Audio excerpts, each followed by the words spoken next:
Hello and welcome. Today we have a very special guest, and I know I say that every single episode, but this time it's really, really true. I have actually two special guests today on this Art Heals Earth channel, and one is Anastasia, who is a familiar face to anyone who's tuning in and has seen this before on our live stream. We did a recent episode together about the gremlin and goddess in the mind and the way that our brains talk to us. And we also have another special guest, and he's my father. And he's so much more than just my father, but to me, that's like always going to be the way he's the most special. And we're going to be talking today about war.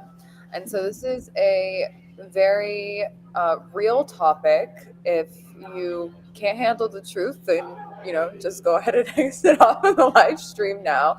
But we're going to be having some personal accounts of I guess by proxy, personal accounts of how war has affected my family in certain ways, and then how it has affected, you know, the personal psychological aspects of how a person might be experiencing the aftermath of a war, whether that's directly or again by proxy. And so my father's going to be telling a little bit to you, Anastasia, who, by the way, is doing research on a book that she is writing called The First Light.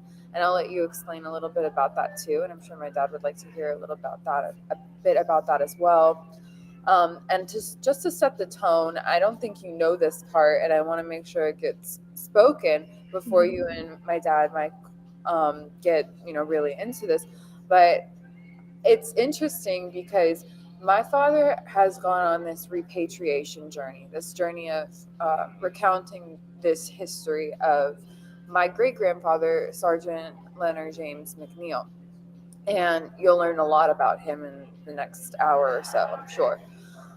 It's just interesting to me because my dad and then, of course, I grew up not knowing that he even existed. My dad grew up thinking a different man was his grandfather his whole life.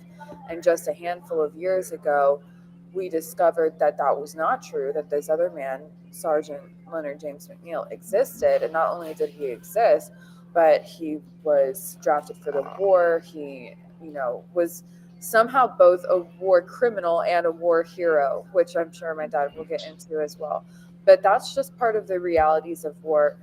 And I think that that's fascinating because when we're talking about the psychological fallout of war, I mean, not even knowing that the person existed for generations and generations is a huge piece of that. So, without further ado, I would love to introduce to you my father, Michael. And we'll just slide this over so you have the full. Oh, I didn't even realize you put. That's sweet. That's perfect. I love it. So, without further ado, Mikey. I kind of like the flag. Oh, you want the picture of him? Got it. Hello, my name is Michael, and I'm here to talk to Anna today about anything she would like to hear from me regarding my experience so far with this repatriation project, which is to identify and return human remains of soldiers that are currently buried as unknown in different graves around the world from different conflicts. Primarily, World War II had the majority of our unknowns, or almost 78,000 soldiers that died in that war, that their remains were never returned to their families, and they were buried as unknown soldiers in different cemeteries around the world. So, and if you have any questions for me. Just to give a quick background why this talk is very important for me is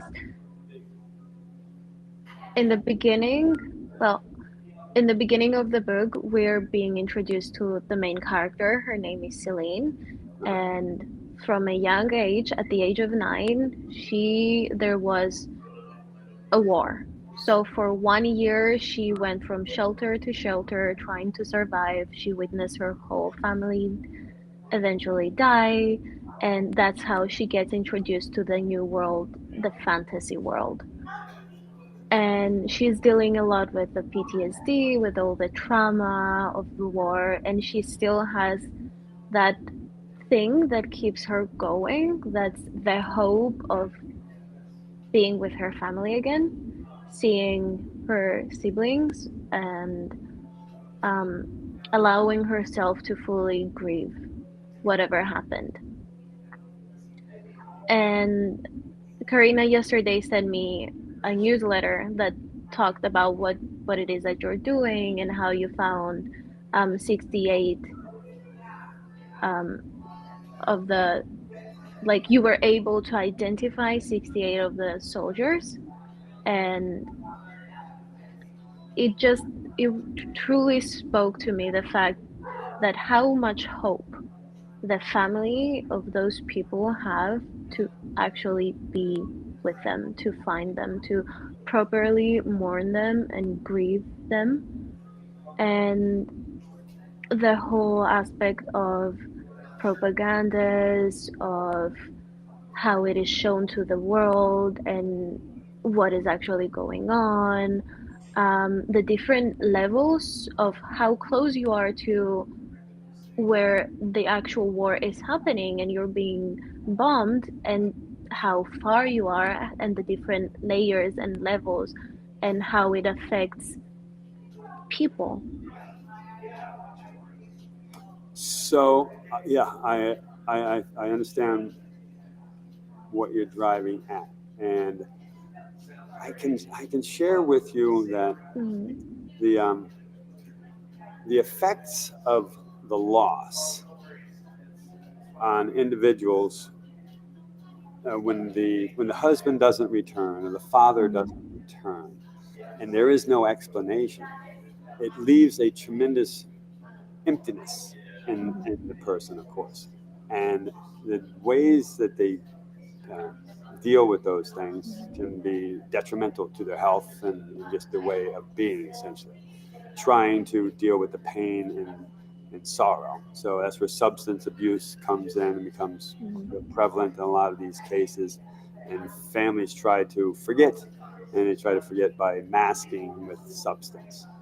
So that was the case for the with the families I've been talking to over the last few years. With quite a few of them, was the path that the parent or the spouse went through, and the children as well. As you remove from that generation, though, and then we get into the next generation, so the offspring of the child that had the father not come home, they have inside of them some essential damages, and whatever form it might be, and without the closure, it appears that those damages can then manifest later on in life in disease and other um, other issues. Again, with substance abuses can come in there to play too, for unknown reasons essentially. But it is that pain within that you don't even know about because you're just a child, and your father doesn't come home.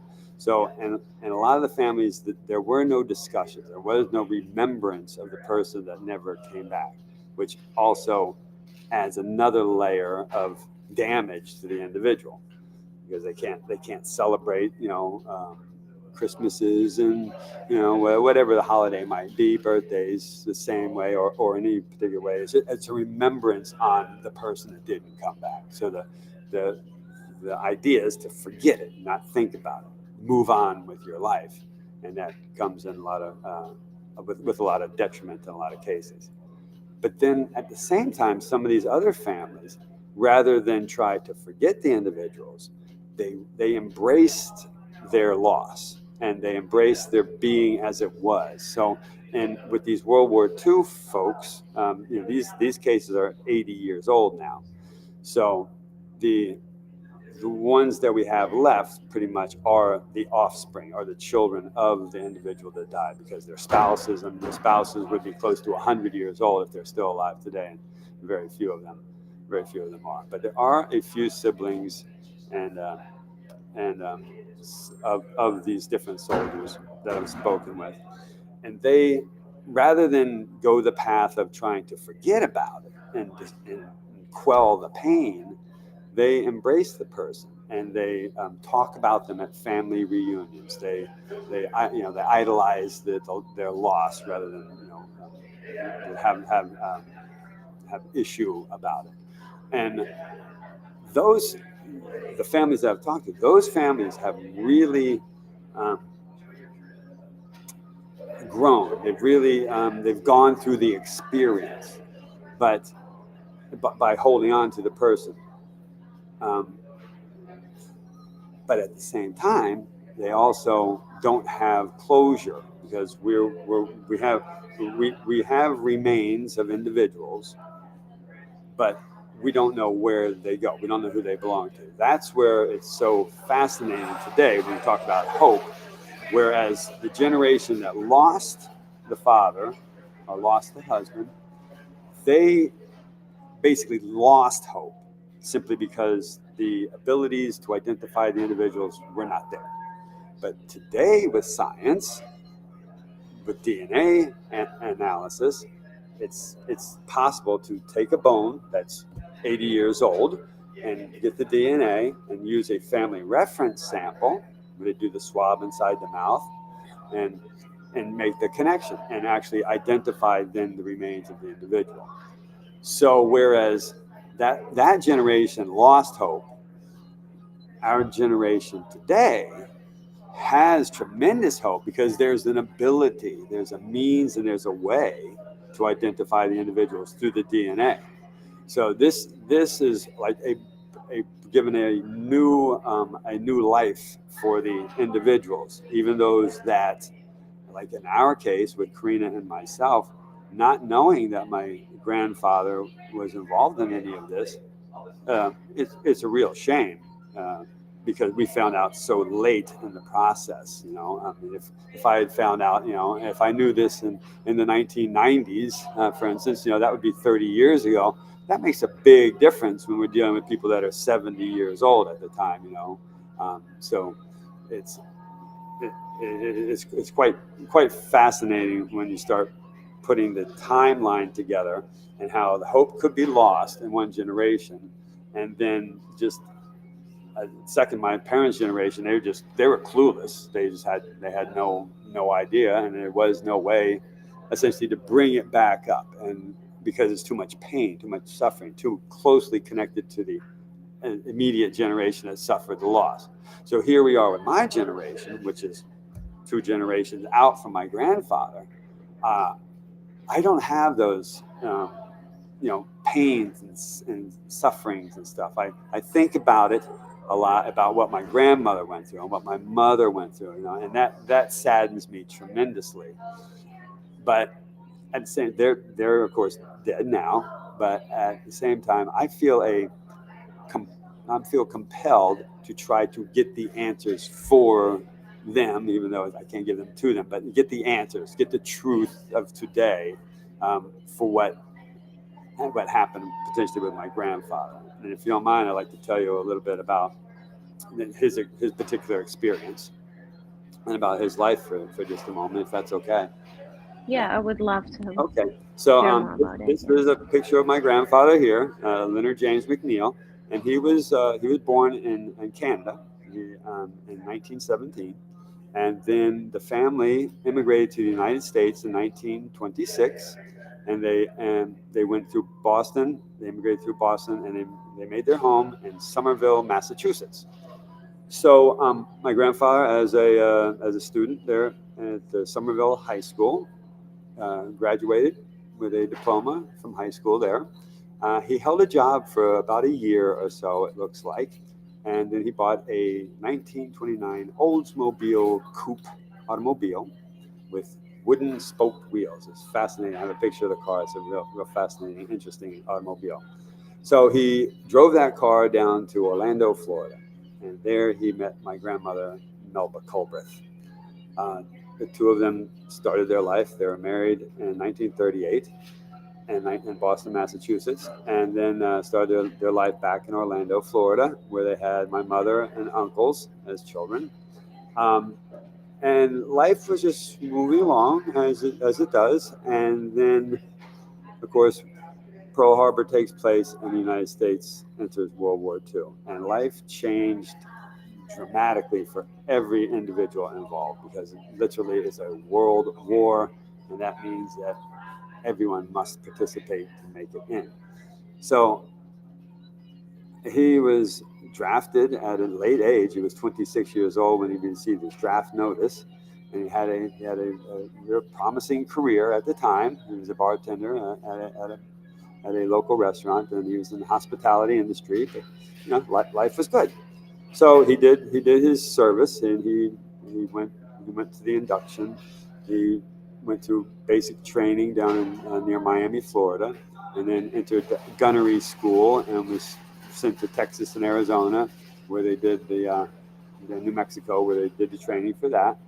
Um, as the war progressed, the United States, as the war effort progressed, it was obvious that the European war was going to end in a particular time frame.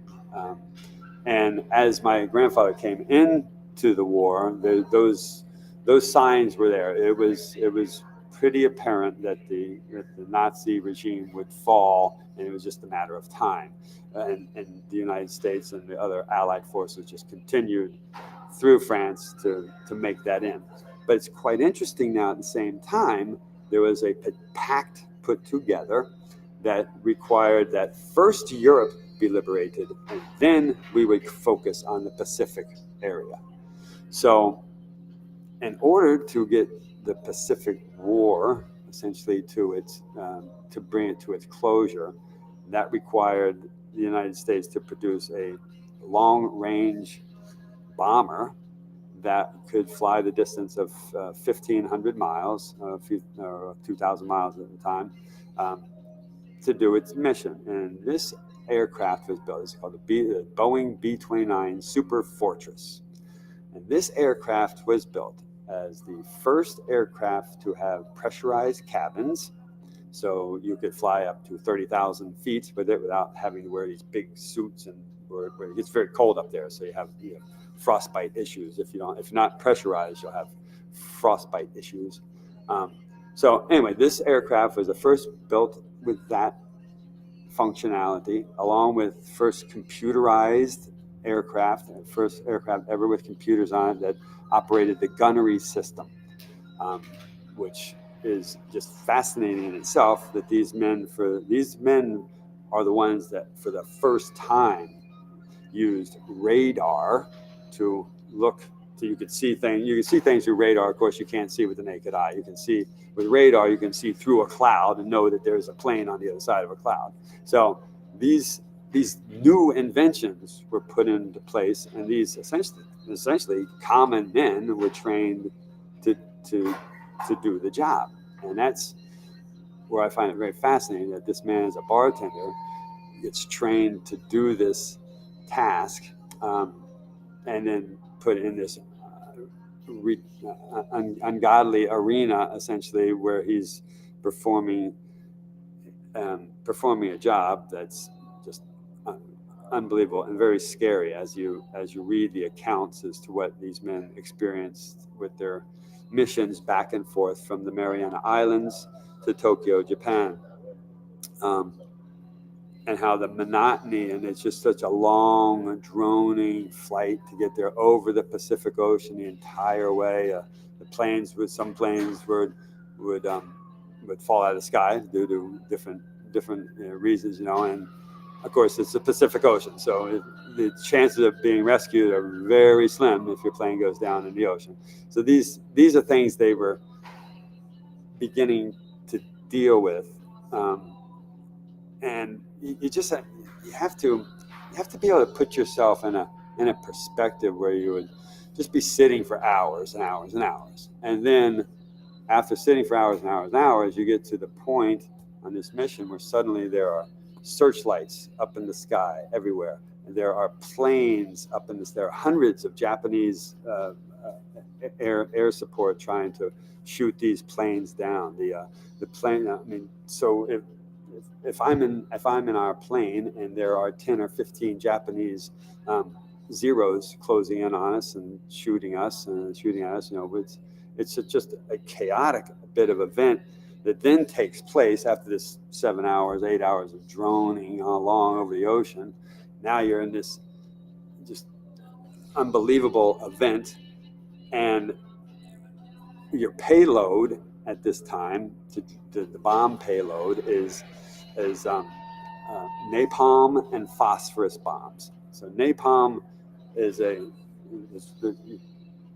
apologize for not knowing what the acronym is, but the components are put together and napalm is made, and that is a sticky jelly, fiery substance that's put together in a cluster bomb. So what it does as a cluster bomb comes down, it blows open, and hundreds of little bombs come out, and these little bombs are essentially little fires, little gelatinous fires, so a glob of jelly that's on fire. So, and then those little blobs of jelly, they hit the ground, they hit the rooftops, they hit the buildings, and that starts a bigger fire. So what happens is a huge firestorm gets created through this. So fire is something that's completely and totally uncontrollable.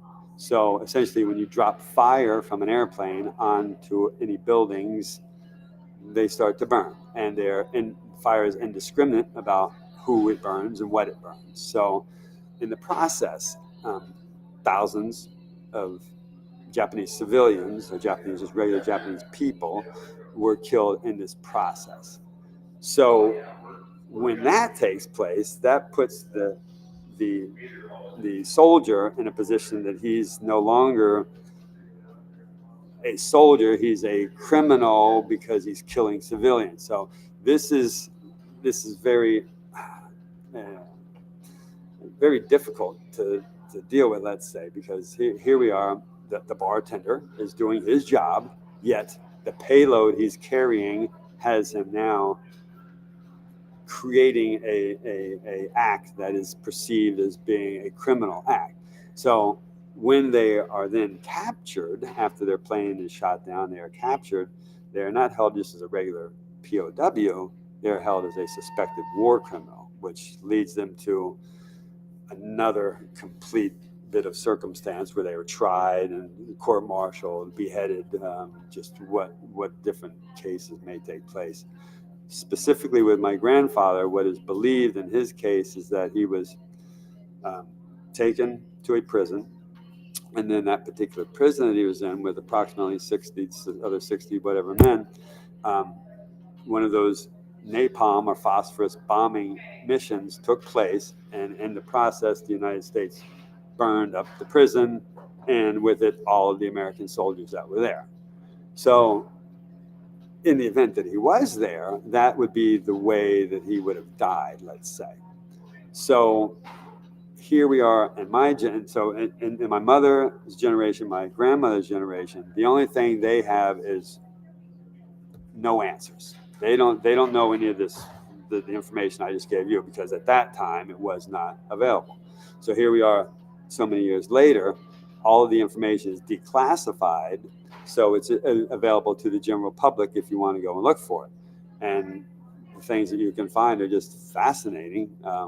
What the United States did to end the war, what the process was, and how heinous, I'd have to say, the actions were to bring closure to the war. But then closing the war out it only goes so far, because there's families now that don't have the closure. Their war continues on. It's always there, essentially. And it, like I said, it manifests itself with different families in different ways. Some embrace it, and some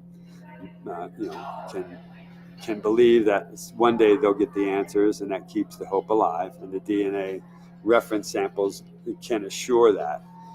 So with our particular family, it would be nice to know. It would be nice to have his remains identified that confirm that he was in that prison. But from my standpoint, there's there's part of me that thinks it would be also nice to know that after all the work is done to identify the remains that we have, we find out that he wasn't in that prison. We know he's dead, that's for sure. We don't know how he died. But I do know that if he was in that prison, I do know how he died. And that's, it just, that hurts a lot. But it does bring an end to it. It brings complete closure to it, um, from from where I stand, and at the same time too, in the event they were able to identify those remains, it could bring his remains back to the same cemetery where his wife and children are buried, and they could all be buried in the same place. So that would bring it all around and kind of be like a happy ending for a very sad situation. Let's say, that's just my personal take on how I feel about the process of what I've been working on with repatriation. So I can't really speak to how those that are directly affected by war, the children of today that are affected by the outcomes of what's happening, and then of course the 9/11 children. I mean, there are children from 9/11. That they did, most of them I think did get closure with remains because the efforts went through to bring the remains back and get them identified. And of course, science has moved on quite a ways in 2011 versus 1945. So there's a lot to that. But this it gets down to this. The science is the most important point here that we have to follow up on. And these family reference samples, the DNA samples that have to be collected. Well, they can only be collected if somebody knows that their family member might be one of these unknown soldiers. And in my case, I mean, if I hadn't have found out about this, my grandfather would just be one more of the thousands that are unknown that would never be identified, which is another very sad thing for me. I think that we have some of these men were only children. They're the only child in their family. Their parents are gone. They never had children. So regrettably, I was told yesterday that there is some good possibility that they could still retrieve DNA from a distant family relative that could still do the job. But it's rather perplexing to think that you're going to find somebody 80 years later that didn't have a brother or a sister, and there's no trace at that point. So anyway, that's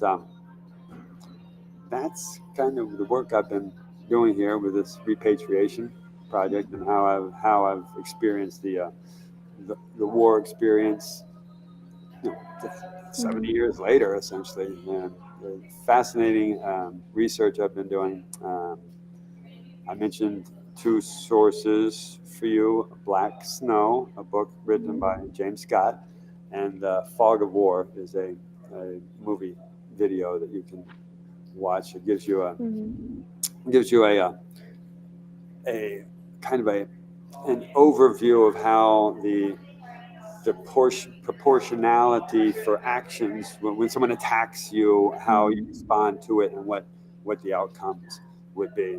The Fog of War follows World War II and goes up into the Vietnam War, and how the United States manipulated different things that way with the firebombing, the napalm, and the phosphorus, and that the same components that they used in World War II.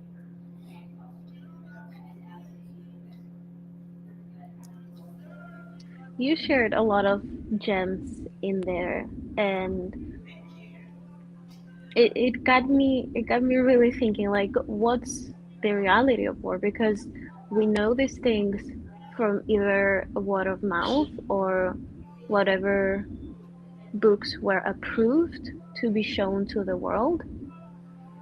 And it got me thinking that if you're actually living it, there is another reality that we don't get to see. Yes. And given the fact that there is two wars going on right now, and the social media shows you whatever it shows you, and some might be true, some might not be true. Maybe all of it is true, and it's just all different point of views. But the reality is that there are children and women and men that are fighting to survive. Who survived? That's right. That's right. I tell you, as an American citizen, we we are so we're, for the most part, the majority of us are really insulated from the fallout of war. We live our lives. Our lives are good. There's a lot of complaining that goes on, and a lot of fussing that goes on, but the realities of the good life that we have in this country was, you know, uh, built on, it's delivered to us on the backs of these men of, World War II generation is looked at as the greatest generation. And as a child, I would scoff at that. Yeah, old people, yeah, right, yeah, they're the greatest generation. Well, it wasn't really until I started doing the research and understanding what they went through and how they handled what was put out for them and how their lives changed so drastically. I mean, in the late 1930s, all accounts that I can tell is they were all living really sweet lives. They were just being kids and having a good time, And then when the war started, life changed, and got very dark, and uh, very scary. And of course, the resources weren't there. I mean, the gasoline wasn't there for you, milk, bread, things, the common things, because suddenly weren't there. So these are the effects that, yeah, those children today, that is still this continual fallout. As world progresses, we have better technologies, we have these great, wonderful things. Still, when a person's hungry, a person's hungry, and if the foods can't be brought in or the medicines can't be there, yeah, it's the hospital that you need to go to is no longer there because it's been bombed. These things definitely affect the children, and I don't know what the fallout is, in the future. We can kind of look at, again, with the World War II generation. My in-laws, they were from Sicily, so they're in, my grandfather-in-law's passed away now, but mother-in-law is 90 whatever years old. So she was a young child when Sicily fell. They were under fascist rule with Mussolini, and then the Nazis came through, and then, of course, the invasion of Sicily from the United States and the liberation of Italy there. But they experienced those things firsthand as children, and my father-in-law had some horrible recollection of the invasion of the United States when the U.S. invaded Sicily, and just bad experience all the way around. But it also motivated them to, a couple of years later in life, immigrate to Canada. So they wanted to get out of away from it, essentially, is what they did. So that's where, again, they're trying to tamp it down, trying to quell it, trying to forget about it. Let's just move and go away from where we have so much remembrance of it. I think that's the thing. Also, I think that the unborn children, then internally there's some suffering that unexplainable for themselves, perhaps. But I believe that a lot of these issues that the generation that follows has damages, let's say, internally and maybe emotionally, that were caused by that on a cellular level. If you get back into science again, so it quite fascinating. Just people would describe war as war sucks, war is hell, war is the worst. Without a doubt, that is definitely the case. Simply because, but wherever you're at with it. Like I say, in the United States, the majority of us sit here insulated by no concerns over war, no effects of war, the majority. World War II, the United States lost over 400,000 men in World War II. And if you put those numbers out, then if every one of those men had a family of 8, that's then 3 million. And then those 3 million marry and have children. Now we're into another maybe 12, 15 million people that have direct connection to that loss or sacrifice. But then you put it in the big picture. Well, that's only 15 or 16 million out of 350 Americans, 350 million Americans. It's just such a small minority. Who cares? But that's the real shame there, because that 350 million are living on the sacrifice of those 400,000, which then manifests into the families, 12 million, 15 million. So hi Janet.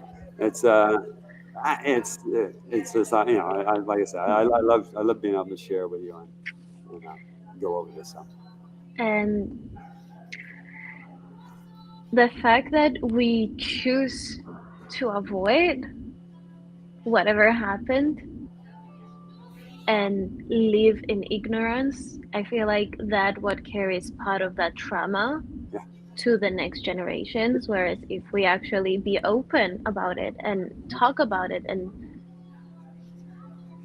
sometimes just by talking about it with someone can help ease that pain, Absolutely. so that we can actually learn how to heal from it. There is no such thing as being 100% fully healed, especially from trauma war, because it will take generations to actually deal with it. It is so shocking, and it becomes so deeply ingrained in us because it puts us into such a survival mode at 1000%, that even when you're out of war, you don't realize how deeply ingrained in your cells that need is. Yes. And you mentioned something before that got me wondering, have you ever heard any stories of people that they chose to stay and fight versus the people that they chose to leave? No, I'm afraid I don't. I know Mm, uh, from the. Well, I can tell you this. In my grandfather's case, yeah. uh, so the United States had passed legislation. Mm-hmm. So they made a law that if your child was born before the bombing of Pearl Harbor, Mm-hmm. you were exempt from going in. You could avoid going into service. So my mother was born in 1940. So Yeah. she was born before Pearl Harbor. So in my grandfather's case, he I, I I describe his whole experience as just bad timing. It was a bad time Mm-hmm. for everything to happen with him. He was that law was signed in place on the same day that he was to go and report for his induction. So he has a notice that says report on this day. Well, the law was signed in on the very same day that he had to go in. So Mm-hmm. he had essentially a ticket to get out, let's say, if he wanted to follow it. And did not. I don't know if he knew or not, but it doesn't really matter. But Mm-hmm. there's yeah, there's something to that. It's not the same, but it's Mm-hmm. kind of similar. So what your question is, do I know anybody that had been called but chose to not go? Essentially. Oh, okay. Well, I have a cousin. All right. Mm-hmm. He's 80, I think 81 years old now. All right. His name is John, and he's a fascinating man. But he was in college in the Mhm. 60s, and as the Vietnam War was starting, he kept they called it deferring. He kept deferring and going to taking different classes, and you could avoid being inducted, Yeah.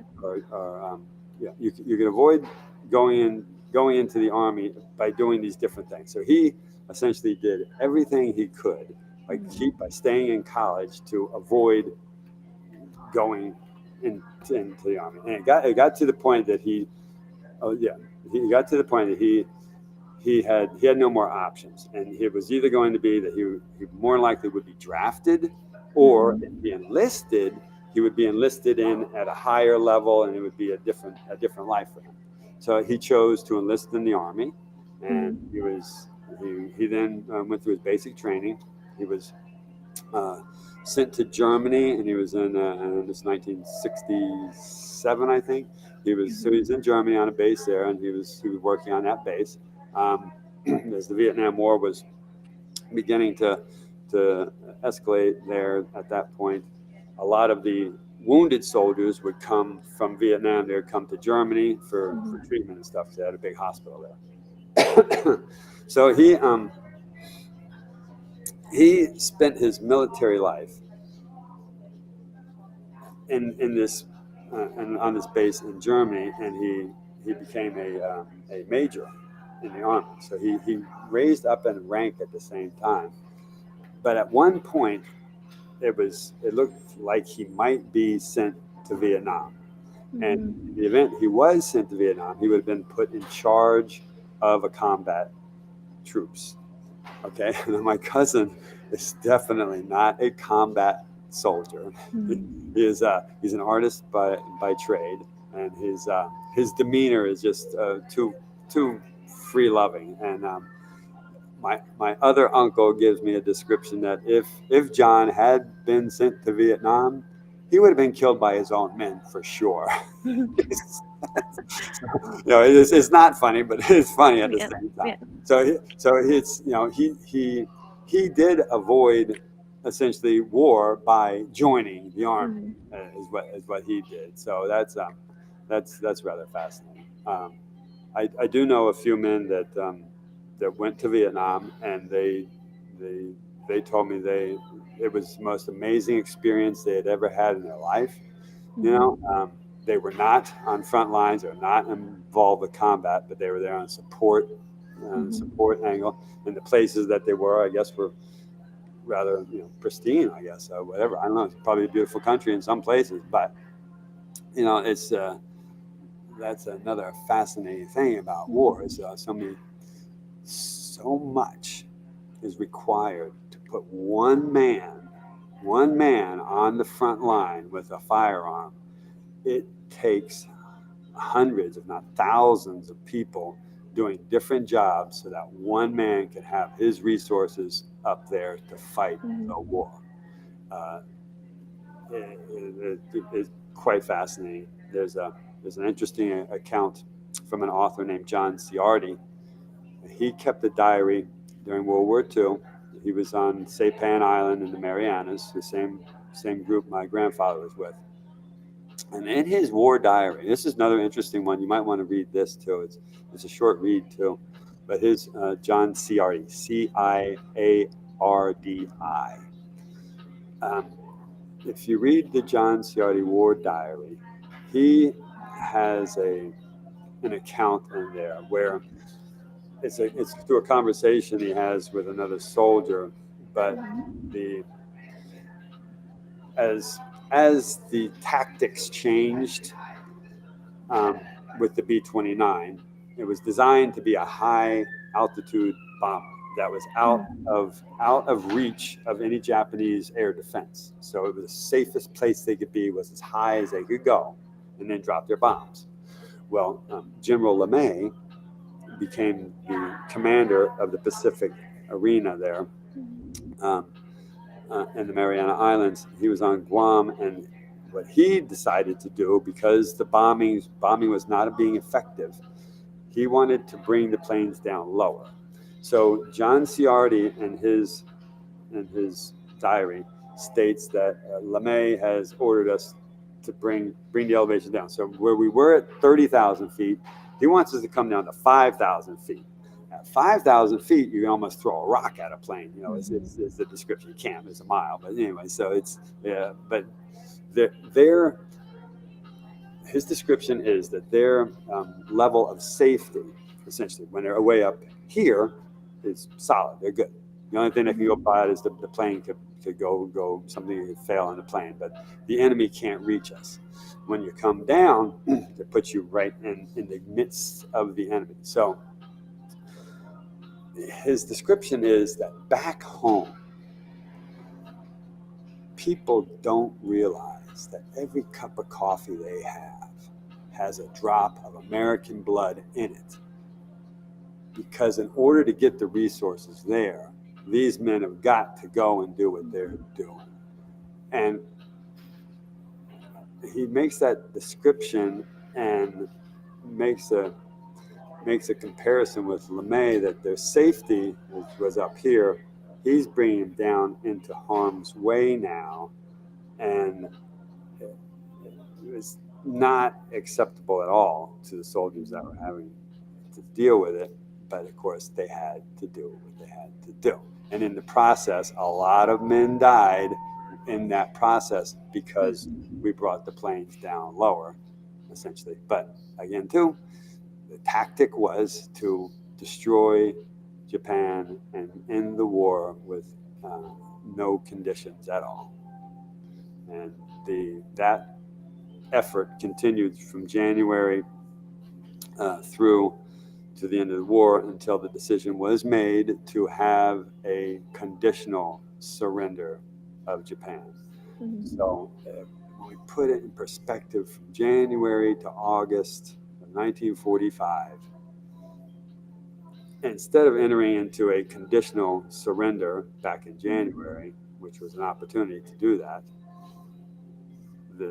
the feeling was that no, we will stand fast with this unconditional surrender, and until we get that, we will continue the firebombing until we reach our goal, which is destroy Japan, which essentially I would say was done. And when you watch The Fog of War, you'll see there's a segment in there where a comparison is made for these Japanese cities that were bombed.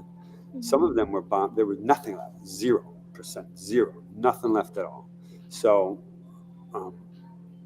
it's a segment where it gives you the size of the city in relation to a city in the United States of America and what percentage would be missing. And it will blow your mind, I'm telling you, when you look at this.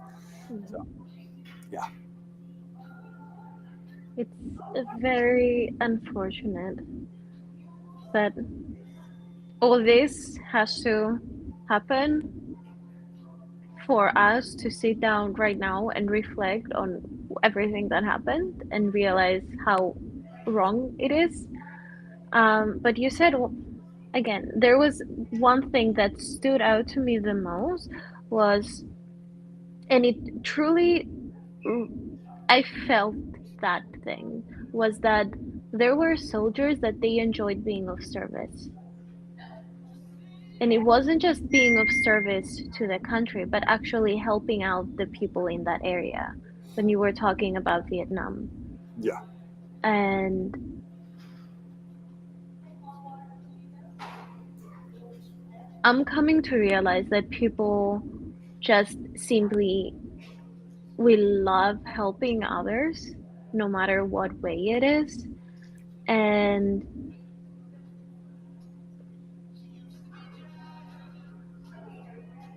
yeah, that was just like a thought that really stood out to me.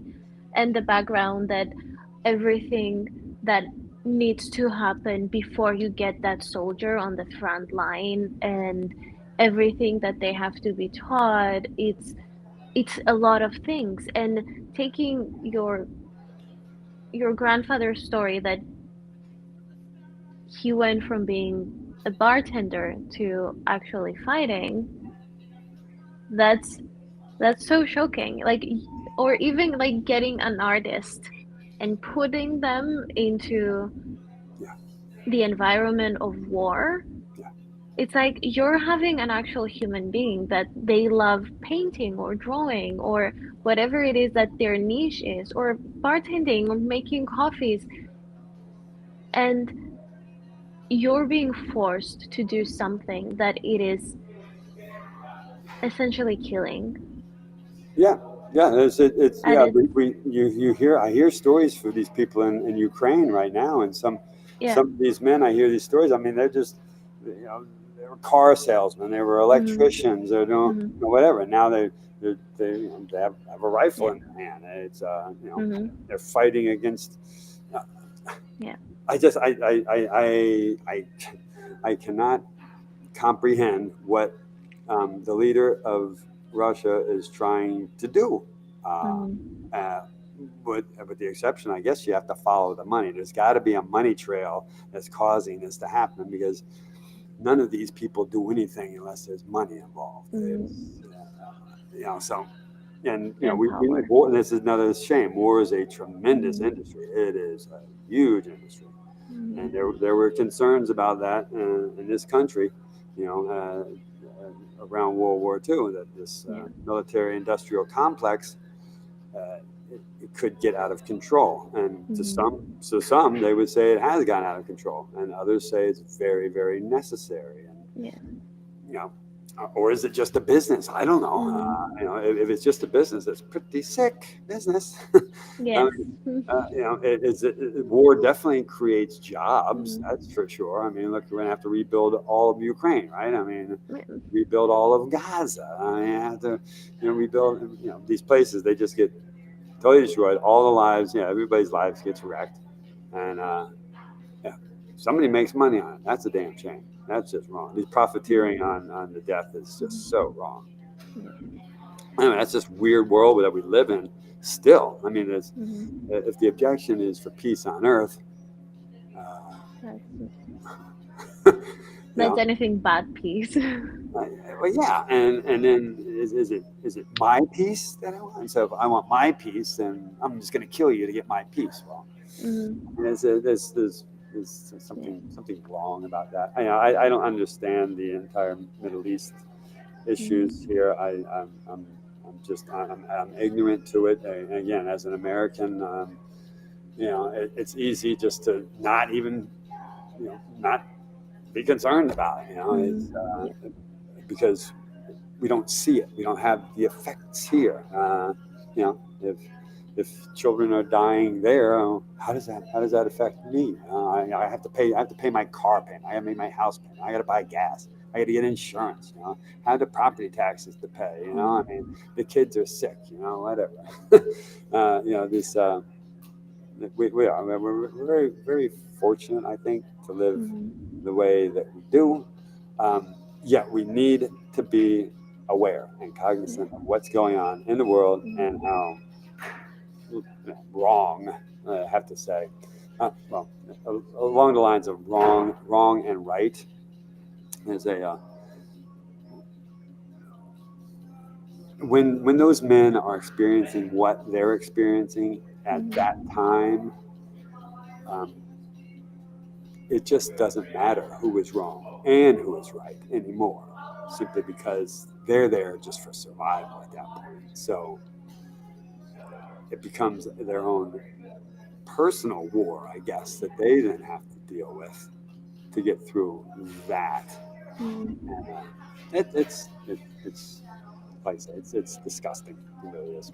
The whole concept of war in itself is Hmm. definitely a better way. And if it's all about money, then the money's there already. You don't need Hmm. you don't need to blow up a bunch of stuff. Yeah. They don't make money. The money's already there. I mean, just print more. Exactly. So at the end of the day, we're fighting over something that there's no need to fight about. If Well, it's about money, like you said, you can yeah, always print more. and But yeah, there is, yeah, and again, if it's again, here in America, I can't. If it's a land issue, then it's a land issue, yeah. but then what, to what extreme do we need to go to Hmm. capture the land, Yeah. and then in the process, they destroy the land and the means, it's another interesting fact about the war thing there, where again we don't experience it here, but in Laos and Cambodia and in Vietnam Mhm. today, they still have unexploded ordnances, bombs, and different things in the ground that people stumble upon occasionally, and they are killed. And Mhm. the war continues on, and for them, unfortunately.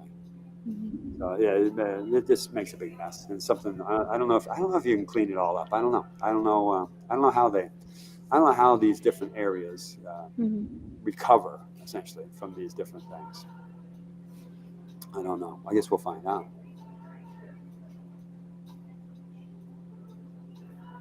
The unfortunate side of war. Um, from my part, because there was a relatively recent war in Cyprus in 1974, Uh-huh. and we still, I still get to see the aftermath of it. Uh-huh. And coming here in New York, I got to meet a lot of Ukrainian people that they fled for their Oh, safety, really? Okay. and they still have family back there. Or I've met a lot of Israeli people that they are there right now fighting, and they are armed to the T. Mm-hmm. And it's so shocking because it's people I know, it's people we know, and Yeah. it happens. Okay. And like those people are people with lives. They have dreams, and they have their own purpose in life, and they're being misplaced right now in war to fight for something that is for them is just to survive. And it's totally okay. And this comes from a story from a person that I've already spoken about war, and they fought in war. And the thing that they told me that shocked me the most was back then, I wouldn't, like, if you were to tell me to kill that person, I would do it without blinking twice. Whereas speaking about it now, it's like this is murder. I would never do that. Yeah. But because of the circumstances that you're being put in, you're forced you're forcing yourself to make that okay. Yes. The dehumanization of the Mm-hmm. enemy is very effective. Yeah. I see that with World War II. I see that how that Mm-hmm. was done here, whereas uh, the European theater, where the majority of the people are white, and Mm-hmm. they look a lot like, let's say, me and you. Okay, um, is much different than the Pacific theater, where the individuals have different characteristics. Their faces look different. They are a different human being. They're a different type of human being. They're different skin color. Everything's different about them. So what became of that was it was very easy to dehumanize them and look at them as being, which is fascinating, as rats or whatever, vermin, things like that. And those descriptions get put out, which makes it easy to kill, Mm-hmm. essentially. But when we put in perspective what that really is a deep rooted racism that then manifests itself out that way, which is another unfortunate crime that takes place there with war. Is the dehumanization of the enemy. And Mm-hmm. that's, like I say, that's done on different levels in different places. But when your enemy looks like you, it becomes more difficult to dehumanize them. Yet when your enemy doesn't look like your species at all, it's Mm-hmm. real easy to. And Yeah. and I got to say, too, with the Japanese, it's they were uh, you know given a bunch of crap from from their leadership, for how to Mm-hmm. stand up and fight and fight to the death versus any other way. It really really is horrible because we look at the concentration camps and we understand that the burning of the Jews through the Nazis, how wrong and how heinous that was, and just a terrible thing. And also, the Nazis looked at the Jews and described them as rats and vermin. Okay, so that was taking place toward and through Europe there with the Nazis. This cleansing. So the United States used that exact same philosophy against the Japanese, not only to the point that they were dehumanized and described as rats and vermin, but also to the point we burnt them to death. It's quite, this parallel is quite scary when you really open up and look at it. And that's how the things truly went down from the historical perspective.